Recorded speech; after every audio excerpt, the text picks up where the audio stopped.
Hey y'all, so in today's tutorial I'm going to be doing a full set. This one on my client is going to be her birthday set, so y'all know what that means. Anytime someone comes in and they say these are my birthday nails, I expect nothing but the most extra, okay? All the bling, all the glitter, long, all of that. So she's getting all of that today. So to start off, you see that I'm going to start by adding just a tiny bit of clear to these two fingers. Now the reason why I'm doing that is because I'm going to be adding a sticker, and I want to make sure that that is dry before I come in and add my sticker on top. So once I have that thin base down and they are both dry, I'm going to come in with my stickers. Now the stickers that I'm using, I hauled them back in my last AliExpress haul, and they are just the white reptile stickers. So I'm going to start off with a section of that sticker, and I'm just going to place it on the nail. Now here I'm just trying to see how much I'm going to need to cut off, if the sticker is going to stick on there by itself, if I'm going to need to give it some help. Here is where I'm just testing all of that out. So I'm pressing it in, and I can see that it's not sticking very well. So I'm going to come in and try to cut off as much of that sticker that I can, anything that I don't need. Now when it comes to stickers and you know you're going to be encapsulating, you need to have this cut very well. Meaning you do not want to leave any on the sides. You want it to be inside so that it can be capped with that clear all the way around. So now I'm just cutting off little by little. You don't want to just go in and try to take all of it off at once, because you can overcut. I have done that before, to where I cut off too much and then I ended up having to add more. So be very careful when you're cutting. So now that I have it cut down to the size that I need it to be, I'm going to come in with my foil gel, apply a thin layer just at the tip, cure it for 60 seconds, and then I'm going to apply my sticker. You could also use nail glue. You could also use your clear acrylic. I really love the foil gel because it is so sticky. And I should have did this from the jump, but I thought that this sticker was going to stick down flat. Now if I would have did this at the beginning, it wouldn't have been so hard for me to cut out those sides. I could have just had it stuck, cut out those sides, boom, done. So now I'm just rubbing it in, making sure that it is laying down flat.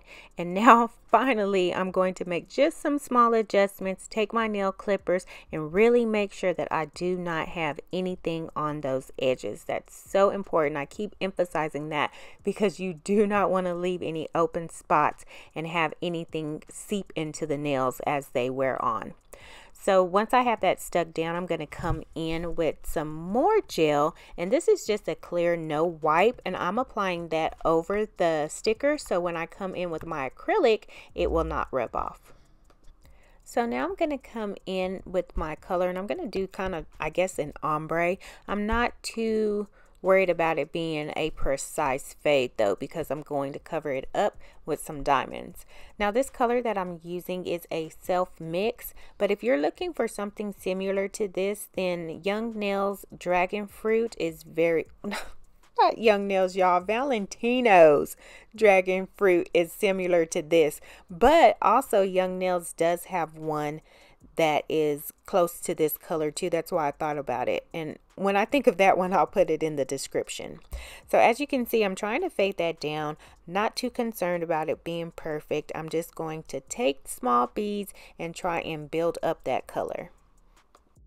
So like I said, this is a self mix, and the reason why I went ahead and mixed this color up is because I love how a deep pink French looks, but I don't love the sheerness of it. So when I do mix, I try to keep that same deep pink, but try to make it opaque as well. Now as I was applying this though, I realized I didn't succeed at that at all. Now on the other nails, when I just do like a full nail, it's opaque enough.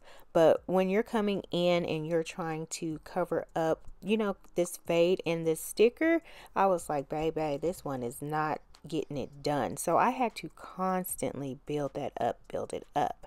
So I'm going in and I'm capping it with clear, and I'm starting at the tip, and I'm making sure that I really have that leveled right, because my design for the tip was just that thin piece of sticker.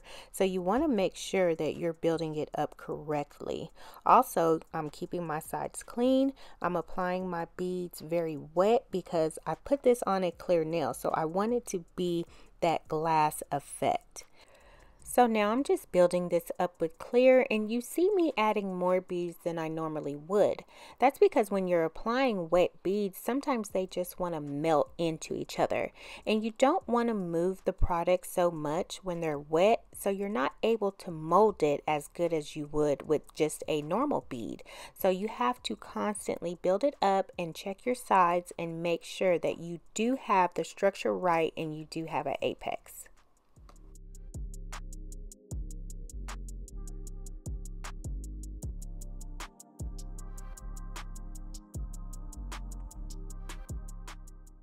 So I'm finally finished with that nail, and in all reality, y'all, that nail took me forever. I did this hand and then I jumped to the other hand because I wanted to get those ones done and out the way. So now I'm moving on to the set, and I'm just going to apply the full pink to this pinky. So like I said, I'm going to be doing this one just the solid pink, but I am going to be applying diamonds to this. Now, if you watch some of my videos, you know when I apply like a lot of diamonds, I'd love to have some kind of glitter base underneath. Now, normally I would go in and at this point I would add my glitter like to the tip or wherever I was going to apply the diamonds. But instead, I'm going to do a little something different. I'll save that to the end for y'all to see. But yeah, I'm just going to build this color up with the pink. And as I'm building this up, I'm using more beads than I normally would. For medium and kind of long, I always kind of use 2 beads, but for extra long, I've started using 3. And that way, that just assures that I'm building up a proper apex. Sometimes when I'm doing longer nails, the apex can kind of get lost. So I want to make sure that I am building that up right, so I'm adding more beads. So for the pointer, I'm going to be doing a V-cut French, and I'm going to apply that as if I was just going to be doing this one a full solid. So I'm going to start at the center of the nail with a medium to dry bead, apply that, and then let it flow down and walk it towards the tip, making sure that I am keeping the sides clean and that I am having this flat and smooth. So once I have it towards the tip, I'm going to just move on to another nail and let this one kind of dry. So for the middle one, it is going to be just the solid pink. This one I'm also going to add diamonds to it. So I'm going to set my bead at the tip, and then once I get that situated and where I want it, I'm going to jump back to my pointer finger and cut out that French. So to cut that out, I'm just using my old dull X-Acto knife, and I'm starting at the tip and then just pointing the tip of the X-Acto knife to her sidewalls. That's kind of how I even it out. Then I'm just going to press down, make my cut, and then I'll just push back and scrape away all of that extra acrylic that's left.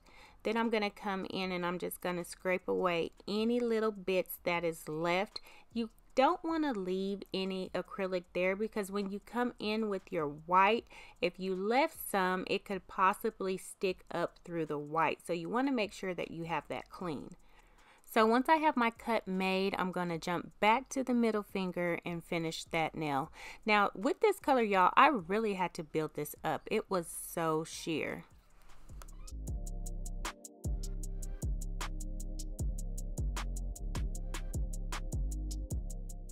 So now I'm coming back to the pointer finger and I'm going to finish that one.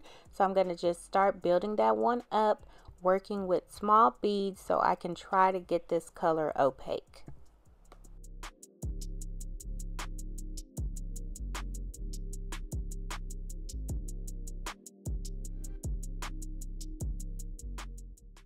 Okay, so once I finished building up that color, I moved on to the thumb, and that one was the full pink. So this one has dried and I have filed it into shape, and now I'm going to come in and fill it in with my white. Now this white is from Mia's Secret. Normally y'all know I use my I&M, but I ran out and I hadn't had a chance to order it, and I thought to myself, well, let me try another white. So I ordered this Mia's Secret and I like it, but now that I'm using it, I find that I really do miss my I&M, so I'm probably going to order that one soon. So as I'm filling in that white, I'm being very careful, trying not to get it onto the pink so I won't have to come back and file. And with this, whenever you're doing any kind of French, any kind of cutouts, you want to make sure that you do not overwhelm that tip with a lot of product. And sometimes when you're filling it in, you can easily do that real fast. So you want to be careful about how much you're putting on. Start with small beads. So I'm breaking this up. I'm doing like step by step. I did the tip first and then I worked up the side, and now I'm coming in and I'm doing the other side. Now once I have it all on the tip, I'm going to make sure that I press all of that in, keeping it off of the sides, and as I press it in, you have to blend your tip and make it smooth and make sure that it's not bulked up. So I find that whenever you're doing Frenches, you really have to pay attention to how you're applying it towards that tip, or it can get real bulky, and then when you come to file, it'll be a mess. So that's why you see me splitting it up and paying so much attention to my sides and flattening it out, molding it, and smoothing it.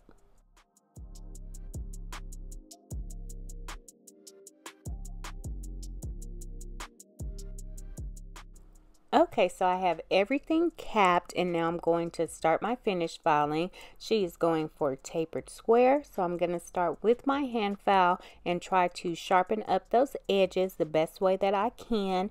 Here lately I've been changing my filing routine again.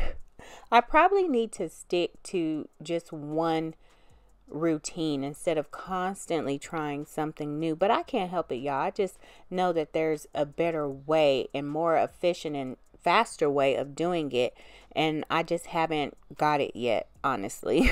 So I'm always trying something new. So I'm going to go in with my hand file first, and then I'm going to come in with my e-file, smooth out the top, and then also take my sanding band and seal the cuticle area with that.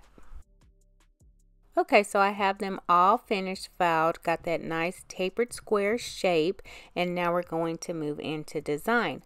So like I said, I'm going to be doing diamonds, and we're going to be doing a lot of diamonds, y'all. She wanted all of her tips filled with diamonds. So instead of adding that glitter, like I said, instead I'm going to be adding some flakes. And to do that, I'm coming in with my foil gel. And now that I'm looking back at this, I don't know why I didn't just use my no white top coat, because that's normally what you use for chromes and flakes. But I guess since I had this out already, I just grabbed it. So I'm going to take that foil gel and I'm applying it only to the tips. Now, like I said, we're going to be doing diamonds just on the tips, and we're going to kind of be going for a French look with the diamonds. So I'm going to apply this roughly, and then I'm going to come in with a nail art brush and some acetone, and I'll carve out that little French area. And this does not have to be perfect because, like I said, we're going to cover it up with diamonds. So I'm just roughly making a French shape. So once I have all of that carved out, I'm going to put her in the lamp, cure for 60 seconds, and then when she comes out, I'm going to take my little chameleon flakes, and I have just a little sponge, and I'm going to rub those into that top coat. And I'm really going to make sure that I really rub it in because I want them to be as flat as they can be on that nail. Now, I'm not trying to overwhelm the tip with these flakes. I just want this as a background, so it does not have to be a lot. So like I said, I'm going to rub that in, and then once I get it done on all 3 fingers, I'm going to come in and clean up anything where I don't want it to be, and then I'm going to cap it with my regular top coat.